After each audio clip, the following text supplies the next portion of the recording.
Y'all, I was ready to go to war, okay? I was ready to go to war. I was like, I know y'all not in this man's house. Right. Trying not to give him his stuff back. Right. And that's one of the fascinating things about GH because he's a successful man. Yes. Like a 1%er. Yes. But yet he has to kind of like diminish himself in order to get his house back. Right. And it's just, I really want you to talk about the importance of that because also, too, as a black man, having to kind of pacify that situation because no matter how successful he is, like, society is still trash. Didn't Dr. Gates, Henry Louis Gates, didn't he get arrested in front of his home one time in Boston or something like that, right? Like in his own home? So I feel like that, I think that it is sort of indoctrinated in us to be very mindful of how we step, right? And even in a situation where it would appear that you absolutely have the upper hand, that this is actually your own property, that is very important for you. And she doesn't understand that lesson. And I'm glad she doesn't, meaning, you know, her character, and that speaks to the generational differences, right?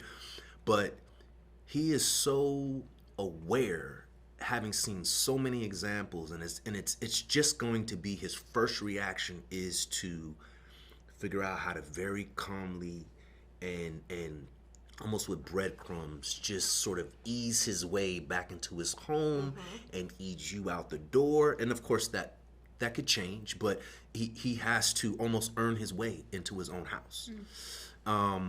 Because otherwise it could go really bad. And if it goes really bad, we're really in a terrible situation.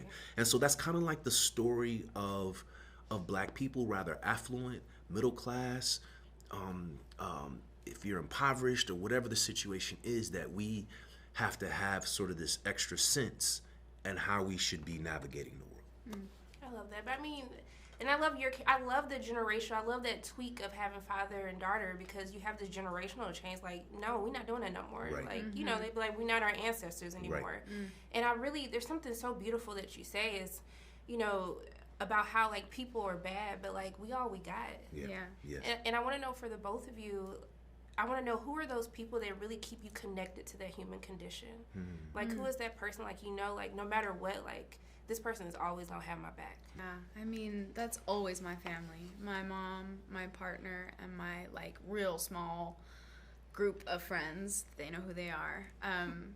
Like, that is the most real to me because as my life has changed, my relationship to people and the new people who I find myself surrounded by is different. Sometimes those interactions can feel more transactional. It can feel like networking instead of relationship building. And they ain't been with me from before now. So those people who have been, I know will always have my best interest at heart, and they can remind me where I come from, who I am, who I'm trying to be. I love that. How about you? I'm very appreciative of the people who have been on their own parallel track of growth, having nothing to do with career developments or anything like that, but just like digging in it a bit, like working on their relationships, working on themselves, working on their relation to family and upbringing stuff and all that, right? There's a handful of people that are in my life that I know are in some ways, shape, or form doing their own work, and I'm trying to do that work as well. So, I got a couple of like brothers who I will always roll tight with, God willing, but then besides that, it's family. It's my grandmother, it's my mother, my daughter, and my wife. So I got a tribe of women, that I'm ready to ride out, okay? Yes. As I start naming everyone, I was like, I guess I'm just rolling with the sisters. So yeah. I just want to thank both of you for taking time out of your day to speak with me. It truly means a lot, and I'm just sending nothing but love and light both your ways. Hope you have a great day. Thank you. Thank you so much. What are you doing today? Better now. Yeah. I'm so happy to talk to y'all. So sorry if I'm nervous because you're just like icons to me. But one of the things that I really love about both of your characters is they kind of play two different sides of the coin. You have your characters who's this nice guy, but when you're in intense situations, kind of does nothing, and then in a nice way. No, you're absolutely right. I laugh because you're right. And then, like, your character is just like, look, I know that people are trash, and that's just where we're at. I'm going to be honest about it. And it's kind of unapologetic, but it kind of showcases where we are in a society in two different polarizing oppositions. And I really wanted to know, how was it actually connecting to these characters that are kind of unlikable, but indicative to where we are as a society? Well, I felt like in first approaching Amanda that there's no Amanda doesn't work without Clay in the context of this story, because you can't just, they really do balance each other.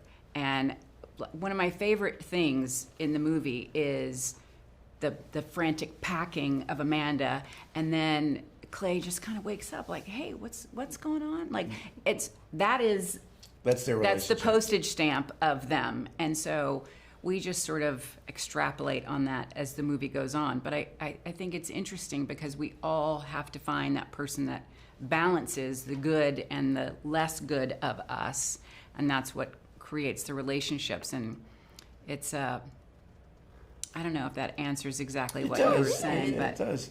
I found it very painful. It's a really incredible piece of writing in the script, I thought, of when my character goes out to look for help, and he thinks that he's a person who thinks of himself as a very good person, right? And he really just abandons somebody in terrible need. And it's hard not to see that as a metaphor, of how society works and how culture works, and but how we can be motivated by fear, because I don't think it's badness. He doesn't want to be cruel. He's scared. Yeah. And he's a little selfish and very scared and concerned with his own family. Mm-hmm. And that's how bad things happen. When those ingredients get mixed in together, great need and great fear. Yeah. And so I find it profound, but very upsetting to play. I knew that the actor who's playing that part of the woman on the side of the road, she's a friend of a very good friend of mine, and that made it worse. Yeah. I was like, not Clay. Like, come on, Clay. Come on, Clay. I was saying the same thing in my head. Come on, Clay. No, and it's just like, no, too scared. And she was so good. She was so good. It's such a great performance. Yeah. I mean, but there are good moments, like moments of joy. And there's a fun needle drop that happens in the film. And I wanted to know, like, if we're at the end of the world and you needed one more needle drop, what would that song be? Wow. Oh, gosh. Hard to say. Maybe the Rolling Stones or Bruce Springsteen or... Okay. My answer is the first album I ever bought was Willie Nelson's The Red-Headed Stranger. And it's kind of, whenever anything bad is happening in my life, I think it reminds me of being a kid. And God, so if I ever go over to your house and you're playing that, I'd be like, is everything okay? Yeah, no, it means everything is okay. Okay. Because I've made it okay by putting that record on. I just want to thank you both so much for taking time out of your day to speak with me. I appreciate you both so much. Thank you. And I'm just We sending love appreciate and you. light. Thanks for being here. No, thank you. I'm love and light to both of your ways. And I hope you have a great day. Thank you so much. One of the things that I really, I love about this and the novel is you talk about the end of the world, but it's really this look into society and who we are as people. And I wanted you both to talk about from like a writing standpoint, but also like giving this character study on really the horrors of where we've gone as a society. Yeah, I always think it's, whenever I hear the movie described as an apocalyptic film, I find it odd because I'm like, but isn't this just about right now? Yeah. Are we saying that we're living in apocalyptic times? And maybe that is what's happening, is that it's touching a nerve about our anxieties about the world we live in right now. And I think that's one of the beautiful things about the book that I wanted to bring out in the movie, is that it's sort of this it's not very in the future. It's a kind of a reflection of where we are and the sort of ambiguities of how we have to kind of navigate these fears that are we kind of know something a little bit about, but are so off in the distance that we can't quite grasp them. And that makes it even more relatable and terrifying. And as you said, like, if you felt traumatized by the film, like, I don't think it's, I find it like a little, like, there is some optimism, there's a humaneness to the finished film. But I do think that what is so striking about it is that what's frightening about it, as Sam is saying, it's not like a distant monster. It's not like a killer under the bed. It's this sort of everyday experience of society that's sort of scary, you know? Yeah, and forcing you to, it's this beautiful moment that happens in the tool shed, and where they're talking about, like, I know how terrible people can be, but, like, we're all we got. Yeah. And I think that's the scary part, is, like, it's like in the back of our heads, like, we know who we are as a society. Yeah. But we still, like, why do you feel like we still can't become better? I wish I had an answer, because then I could... We could solve the whole... I could advise peace. people how to comport themselves, but I think that is, like, there's a human instinct to shrink into the self and to protect, you know, your family or your own interests, and I don't know that attitude is ultimately going to get people very far. Look, speaking of the joy, because you're right, it's not all trauma. But there's like a fun needle drop that happens. And I love these moments where you're like, humanity is fun sometimes. And so I want to know for you, like, if we're forced to reconcile with where we're at with society, like, what would be like the last needle drop you would want to hear? Needle drop. Oh, God, that's a That is good a really- question. that is a tough I might question. go with Too Close by Next. Like, I think that I love that song, and I think that this is part of the reason why I picked it. Yeah. You know, I want something that's just going to be silly and fun and provocative, as provocative as that. I remember playing it for Julia the first time, and she just she almost fell out of her chair. And I need something that'll jolt me, snap me out of my situation. Oh gosh, this is such a hard question to answer because it's, you know, but yeah, for pure joy. I don't know, I had this experience, like I have 2 kids and I try in my own fashion to educate them about art and music, but you can't, you know, you gotta respect like the generational differences. But I did play Janet Jackson for them like one day over which one? winter.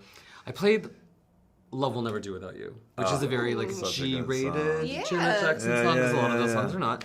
And my older son was like, whoa, like, what is this? And I was like, great, good answer. Like, and there's so much art that's like that, from, especially like from your youth, where you Yeah. have this sort of emotional relationship to it, where you hear it and you just feel like this relief or this joy.